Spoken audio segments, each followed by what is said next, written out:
예배에 함께 하여서 말씀 나눌 수 있는 귀한 자리로 인도해 주신 것을 감사드립니다. 홀로 영광 받으시는 복된 시간 되도록 축복해 주시옵소서. 주의 크고 놀라우신 은혜가 오늘도 은혜 사모하는 모든 이들에게 충만하기를 간절히 소원하며 예수님의 이름으로 기도하옵나이다. 아멘. 오늘 말씀의 제목은 하나님의 말씀이 복의 비밀이다. 하나님의 말씀이 복의 비결이다.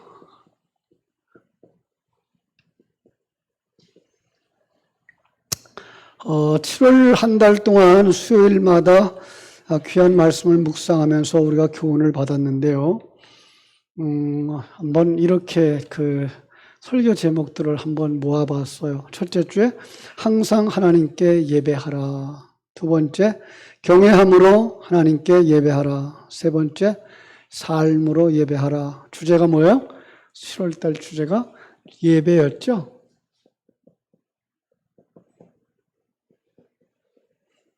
이제 8월이 시작됩니다. 사실 오늘 말씀은 이 8월 1일 날 우리 주일학교에서 함께 나눌 본문이죠.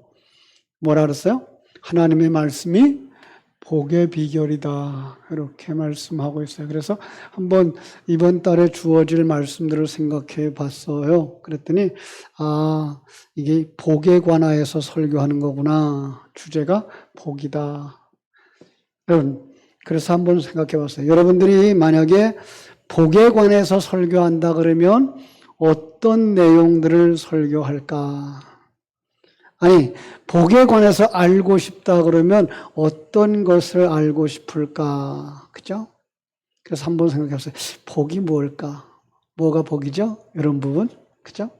두 번째로, 그렇다면, 어떻게 복을 받아야 될까? 어떻게 복 받는 자가 되어야 할까? 복은 왜 받아야 될까?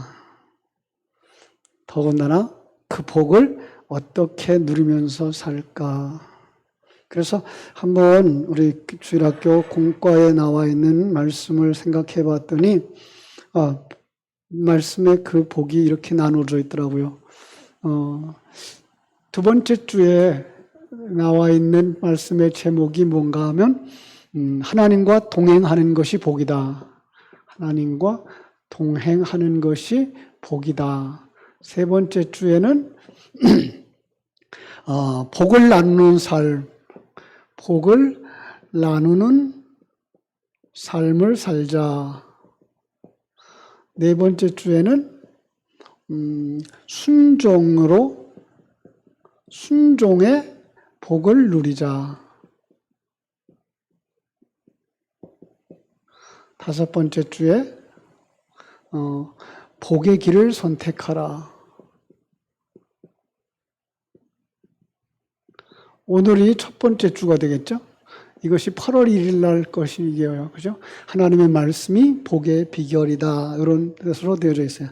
그래서, 하나님의 말씀이 복의 비밀이다. 이게 첫 번째로 올라오고요. 무엇이 복이라고요? 하나님과 동행하는 것이 복이다. 어떻게 그 복을 받아야 되죠? 순종하는 자가 복을 받고 복을 누린다. 왜 복을 받아야 되느냐? 복을 나만 누리려고 하는 게 아니라 나누기 위해서. 이 사명자의 삶까지 연결되겠죠? 복의 길을 선택하라. 바꾸고 싶어요, 제목을. 받은 복을 지속해서 누리기 위해서 이 길을 선택하라. 이렇게 전결된 주제를 가지고 묵상하면 꽤나 복에 관한 것들을 잘 파악할 수 있으리라고 생각을 합니다. 한번 8월 한 달 동안은 여러분들이 복에 대해서 깊이 묵상할 수 있는 그런 좋은 기회가 됐으면 좋겠습니다. 말씀으로 승리하라 라고 하는 책을 쓴 존 파이퍼 목사님이요.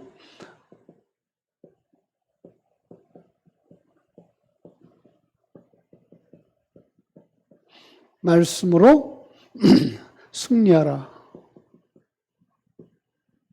이런 책을 썼는데요. 이 책 안에서 뭐라고 말하고 있는가 하면 수천 가지 재미있는 것에 우리가 관심을 얻으려고, 그죠? 그 하나님의 말씀과 경쟁한다, 이렇게 말했어요. 수천 가지 재미난 것들이 우리의 관심을 얻으려고 하나님의 말씀과 경쟁한대요. 그러면서 말하기를 나는 50년 동안 성경을 사랑하고 읽고 암송해 왔지만 지금도 컴퓨터의 그 장비 같은 사소한 것에 사로잡혀서 정해진 말씀을 묵상할 시간을 놓칠 때가 있어요. 그랬어요. 새로운 것이 주는 거짓 즐거움이 하나님의 말씀과 약속을 지키는 데에서 오는 그 유익을 이기는 경우가 있더라는 거예요. 우리를 유혹해서 컴퓨터나 텔레비전이나 다른 즐거움으로 끌고 가려는 그것, 그죠?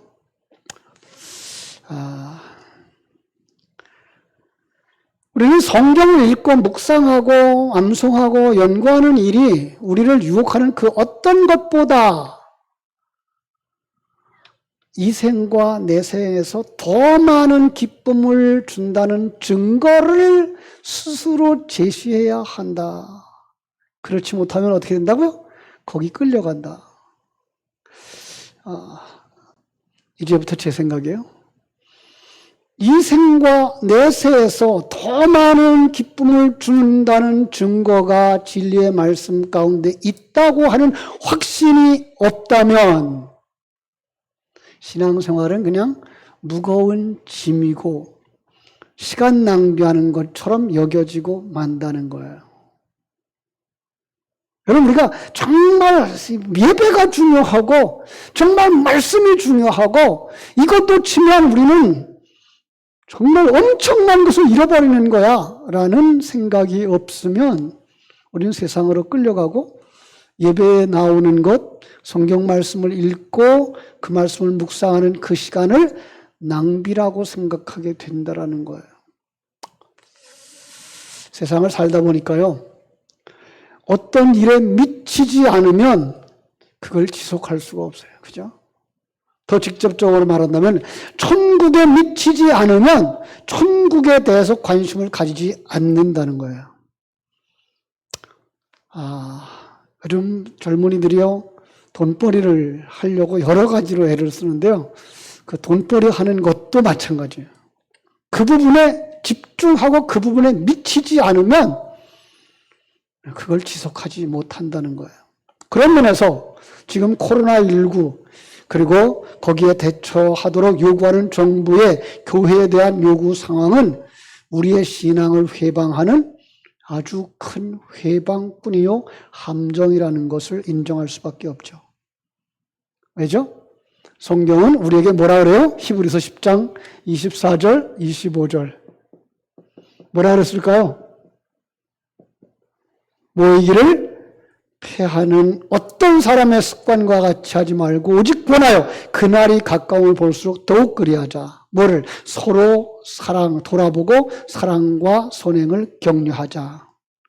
우리는 말씀에, 신앙에, 하나님께 집중하고 천국에 미쳐야 소망의 삶을 누리며 사는데 여기에 집중되는 영혼, 여기에 집중되는 우리 정신, 몸과 마음까지 온통 뭐에 끌려가고 있어요? 코로나19라고 하는 그 단어. 확진자 숫자에 끌려가고 있어요. 그죠? 그러니까 뭐가 돼요?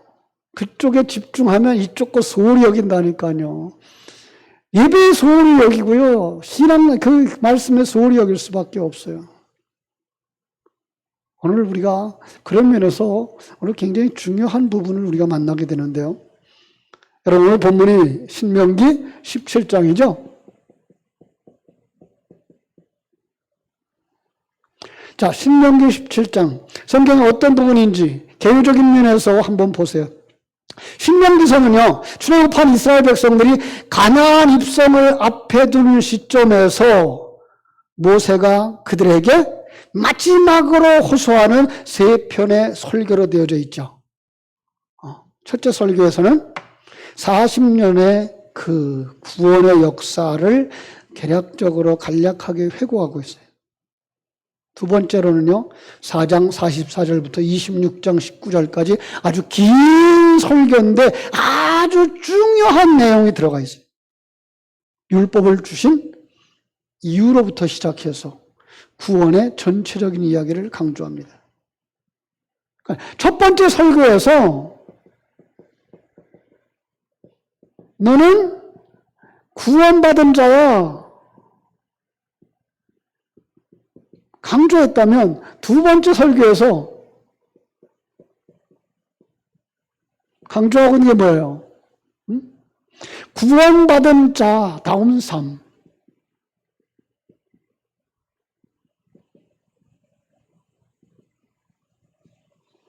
예.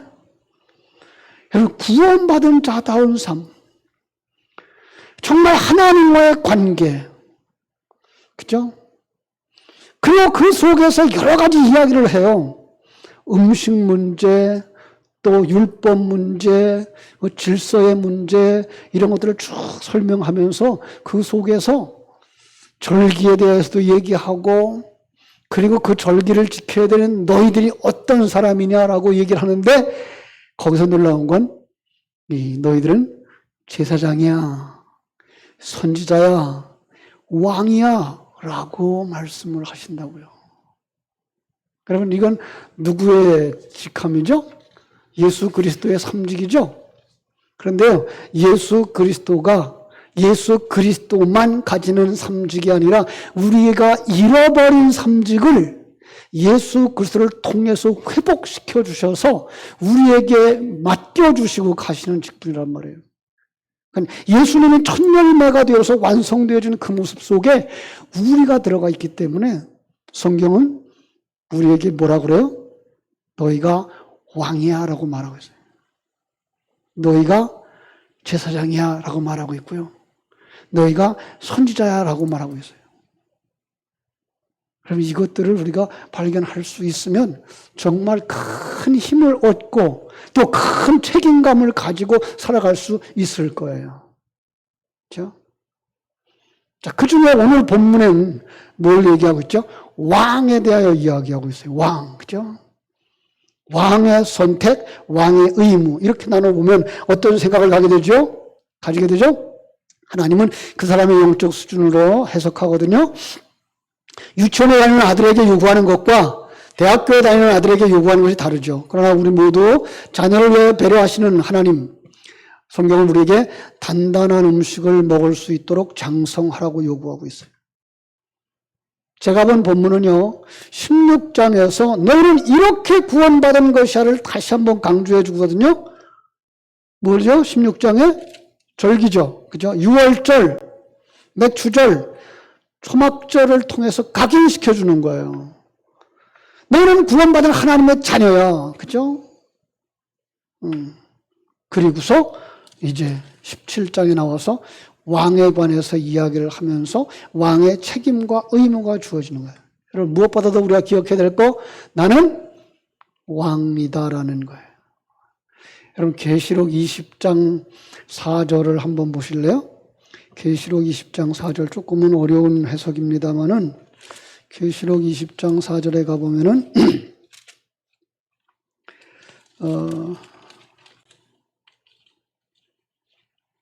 이렇게 말씀하고 있죠. 또 내가 보좌들을 보니 거기에 앉은 자들이 있어 심판하는 권세를 받았더라.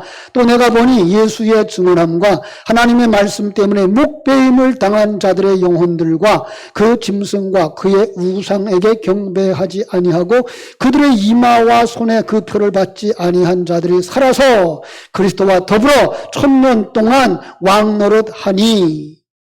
예, 여기. 그들이 살아서, 예, 복수죠. 누구예요? 성도들이에요.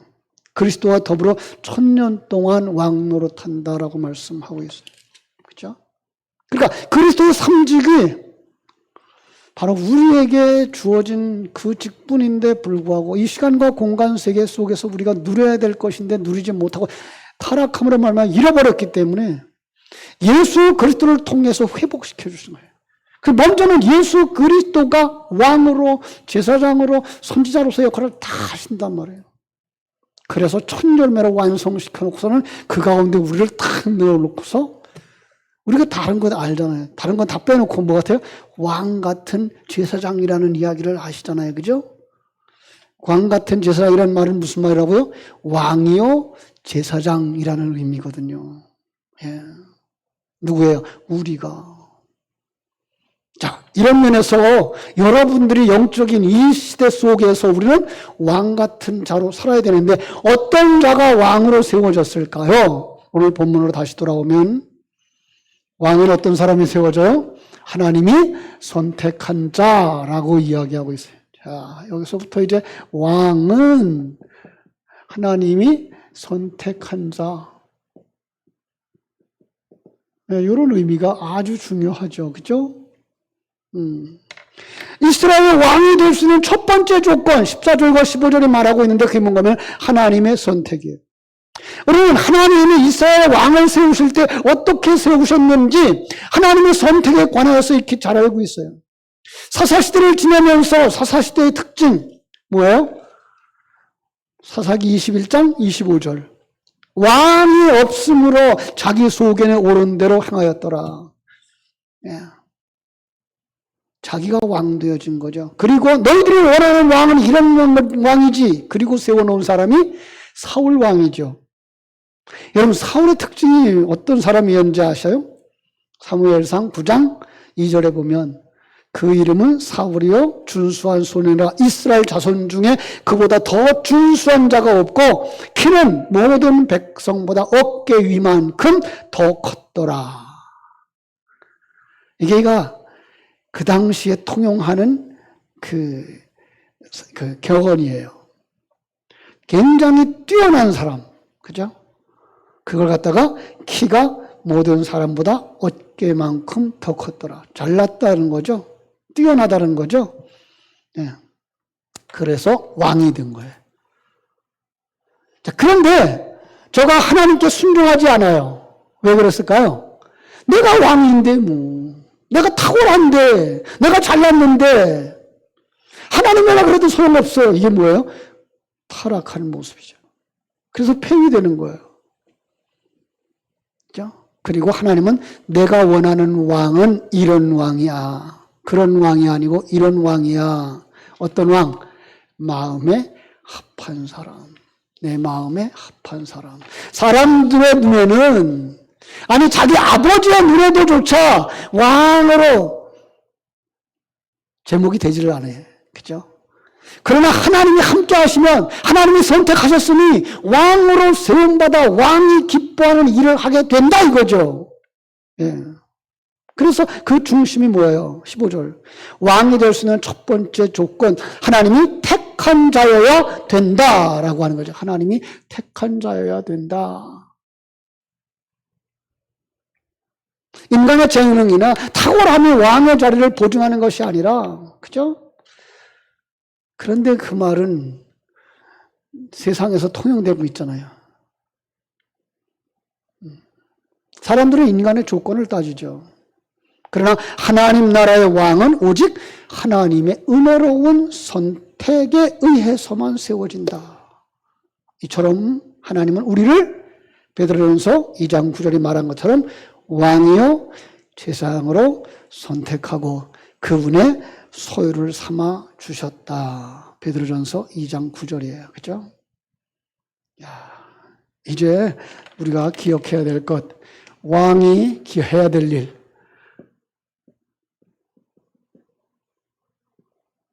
첫 번째, 하지 말아야 될 것.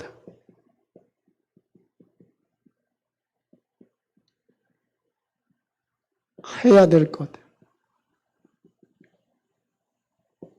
하지 말아야 될 것부터 나오고 있어요. 자, 16절. 그는 병마를 많이 두지 말 것이요 병마를 많이 얻으려고 그 백성을 애굽으로 돌아가게 하지 말 것이니 이는 여호와께서 너희에게 이르기를 너희가 이후에 그는 그 길로 다시 돌아가지 말 것이라 하였음이며. 언제? 출애굽할 때. 자, 그런데 여기에 뭐가 있어요? 왜 말을 많이 두지 말라고 그랬을까요?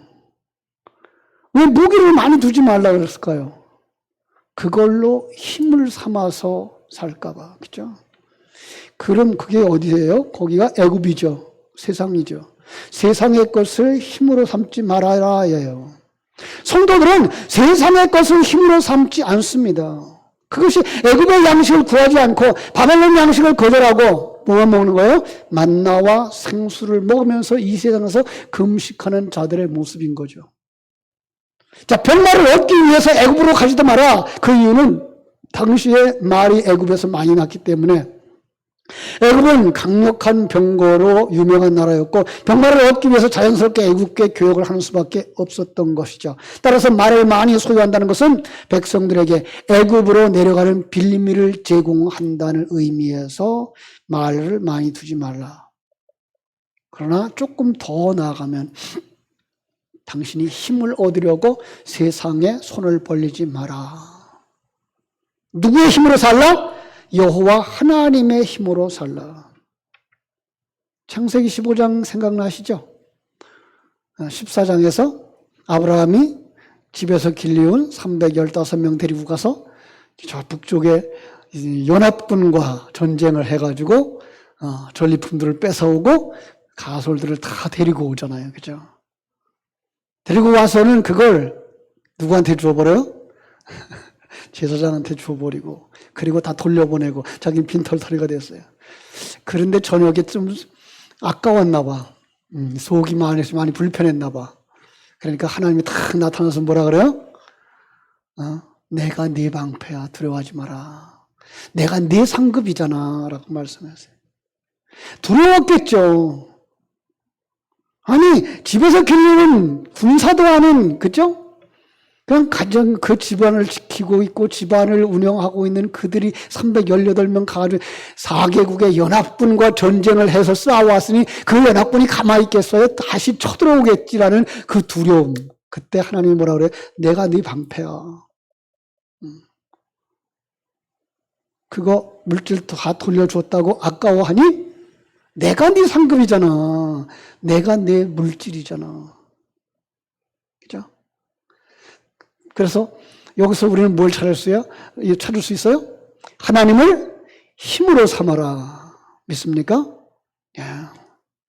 성도들은 세상 것을 힘으로 살지 않아요. 세상 것이 많아도 교만하지 않아요. 없어도 기죽어 살지 않아요. 이게 성도의 삶인 거죠. 그죠? 여러분,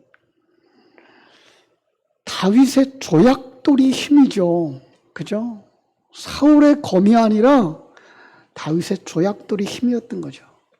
지금 이 시대는요, 미사일이 힘이 아니고 말씀의 검이 힘이어야 되는 거죠.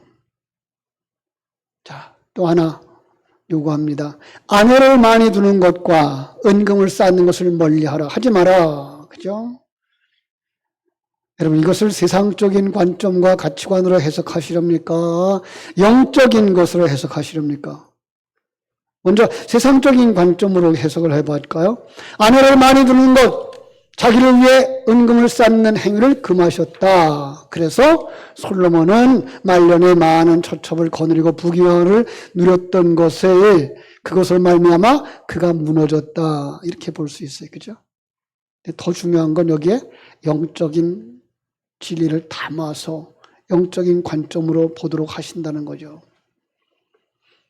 여러분, 하나님께서 다윗에게 네가 원했으면 내가 더 많은 아내를 주었을 거야 라고 말씀하셨죠. 그죠? 우리는요, 세상적인 가치관과 함께 성경에서 나오는 일남일녀가 합해서 한 가정을 이루는 것만이 정상이다라고 생각하는 그런 가치관을 그냥 가지고 있어요.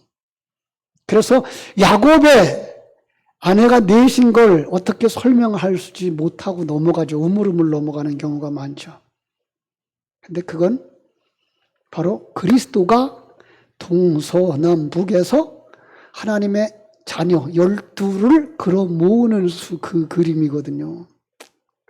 자, 그럼 여기서 하나님의 그 예수 그리스도의 예표로 나온 솔로몬이나 다윗은 아내를 많이 두는 것을 하나님이 반대했을까요? 찬성했을까요? 하나님은 자기 백성을 다 맡겨요. 하나도 잃어버리지 않도록 맡기셔요. 예수 그리스도가 우리를 하나도 잃어버리지 않아요. 다 신부로 삼는다고요. 그런데 어떤 사람들은 신부로 삼지 말라? 불신앙의 사람들, 그죠? 하나님이 선택하지 않은 자들과 하나 되어지는 걸 금하고 계신 거예요. 마치 애굽 왕의 공주, 그죠? 애굽의 공주와 결혼하는 것, 사단과 하나 되는 것, 그건 안 된다. 근데 여러분, 성경에 어떤 곳에서는요, 이방인 여인과 결혼해요. 모세가 그랬잖아요. 그죠? 요셉이 그랬잖아요. 그죠? 그런 것들은 어떻게 해석하실래요? 그들이 하나님의 백성의 반열에 들지 못했던 우리를, 그죠? 구원하시기 위해서 거기까지 내려오셔서 우리와 하나 되어진 그런 깊은 의미를 거기다 담고 있는 거라고요. 하나님의 허락 없이는 세상과 짝함을 의미하는 관계, 그건 뭐 한다? 하지 말아라. 쉽지 않은 구분이죠. 근데 분명한 거예요. 이제 무엇을 하라? 18절, 19절. 18절, 19절. 그가 왕위에 오르거든 이 율법서의 등사본을 애굽 사람 제사장 앞에서 책에 기록하여 평생에 자기 옆에 두어 읽고 그의 하나님 여호와를 경외하기를 배우며 이 율법의 모든 말과 이 규례를 지켜 행할 것이라. 뭐하라? 율법책을 항상 옆에 두고 뭐예요? 말씀이죠. 오늘 말씀 제목에서 찾고 싶었던 거죠. 하나님의 말씀. 그렇죠? 지금까지는 소극적이고 부정적인 관점에서 다뤘다면 18절부터는 적극적이고 긍정적인 관점에서 교훈을 제시하는데 왕은 평생, 성도들은 평생 자기 옆에 말씀을 두어야 하는 거예요. 이 말씀을 기억하면 율법책이 평생토록 그와 함께 있을 것이라. 말씀이 평생토록 성도들과 함께 있을 것이라. 왜 그래요? 디모데후서 3장 16절이 가르쳐 주지 않아요. 말씀은 어떤 거예요? 교훈과 책망과 바르게 함과 의로 교육하기에 유익한 것이기 때문이에요. 그래서 그 말씀은 하나님의 생명이 들어가 있는 말씀이요. 그 말씀은 우리의 눈을 바꿔주는 말씀이요. 그 말씀은 우리의 소망을 바꿔주는 말씀이에요. 그죠? 이 말씀은 물리적으로 가까이 할 뿐만 아니라 그것을 읽고 그것을 통해서 하나님이 여호와를 경외하는, 하나님 여호와를 경외하는 것을 배워야 되는 거예요. 어느 만큼? 미치도록. 이게가 참 우리가 해야 되는데 안 되는 거잖아요. 여러분, 성도들은 말씀에 미쳐야 되고요. 목사들은 성도들로 하여금 말씀에 미치도록 만들어야 되는 거예요. 그냥 목사가 조금 옛날 같으면 좀 강제적으로라도 좀, 그리고 그냥 큰 소리를 쳐서라도 입에다가 쑤셔 넣어서 주어서라도 성도들이 먹어야 되고 되새김질 해야만 되는 건데, 요즘은 또 목사님들이 너무나 점잖해가지고 말이에요. 그래가지고 다 졸고 있잖아요. 성도들은 그 말씀을 들으면서 말씀에 미칠 수 있어야 되는 거예요. 그렇구나. 그렇게 하면 안 되는구나. 그걸 철저하게 개선하고. 요즘은요, 금방 앞에서 얘기한 것처럼 흥미를 끄는 것들이 너무나 많아. 세상 것들이 너무나 많아. 그래서 말씀에 귀를 안 기울여. 핑계는 말씀 들을 때가 많대. 말씀 들을 기회가 많대. 텔레비전만 틀면 설교래. 많은데, 홍수인데, 말씀에 홍수인데, 마실 물이 없고, 마시지 않아. 문제죠. 그러니 미칠 수가 없잖아요.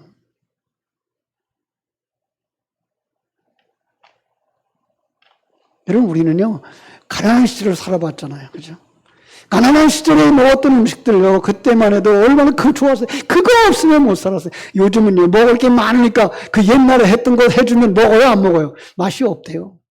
겨우 한 번 먹으면 잘 먹는 거죠. 그죠? 그 말씀은 미쳐야 되는데 그게 싫은 거예요. 여러분, 하나님의 말씀이 이렇게 우리의 생명이 되어지고 능력이 되어지고 우리의 삶의 전체를 하나님의 삶으로 만들어주는 것인 줄 알 때 그게 복의 비밀인 것을 알아야 되는 거죠. 근데 죄송한 얘기입니다. 목사가 그게 안 돼, 요즘. 참 요즘 코로나19 그러면서요, 목사 참 편해졌어요. 신방을 오라가리기를 하나, 신방 안 간다고 뭐라그를 하나. 속으로 그래, 이게 목회하는 건가? 내가 이 자리에 서 있어야 되는 건가?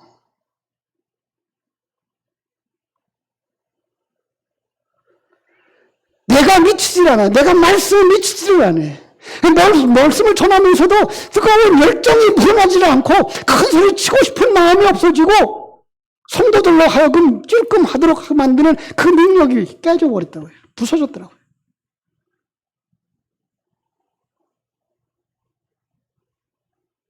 여러분, 목사를 위해서 기도해 주셔야 돼요. 목사가 미치지 않으면 성도들 안 미쳐요.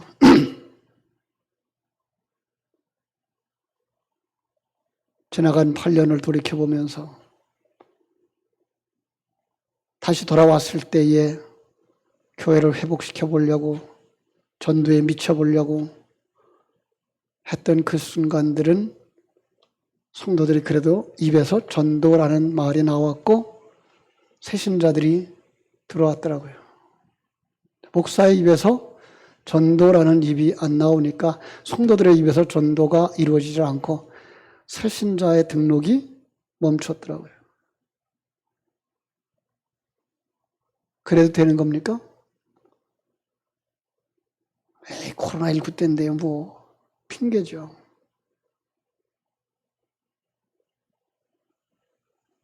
정말 우리가 메시지 하나에 목숨을 걸 수 있는 사람, 말씀 하나에 목숨을 걸 수 있는 사람, 그죠? 그러면 어떻게 된다고요? 20절. 그리하면 그의 마음이 그의 형제 위에 교만하지 아니하고. 그러면 교만하면 어떻게 되는 거예요? 망하는 거예요. 교만하지 않아야 하나님 편에 서는 거예요. 교만하지 않아야 하나님이 버림받지 않는 거예요. 그죠? 이 명령을 떠나 좌로나 우로나 치우치지 아니하리니 좌우로 치우치면 버림받는 거예요. 그런데 말씀이 생명이 되어주고 그 말씀을 복으로 삼는 사람은 하나님께로부터 버림을 받지 않는다는 거예요. 이거보다 더 큰 복이 어디 있느냐고요. 이걸 알아야죠.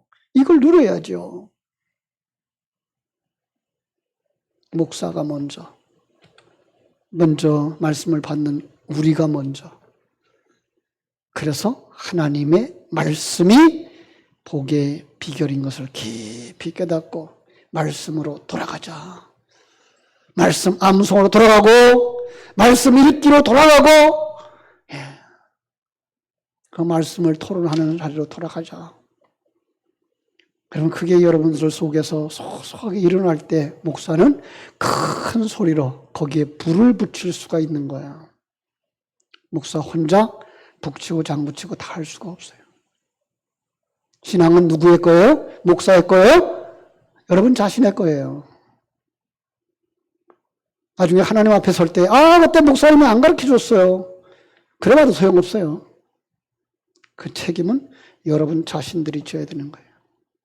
정말 하나님의 말씀을 복의 비결로 삼으시고 말씀 속에, 말씀에 미칠 수 있는 영적인 은혜가 넘치는 성도들 되시기를 주님의 이름으로 축원합니다. 기도하겠습니다. 하나님 우리 아버지 크신 은혜와 사랑을 감사하고 감사합니다.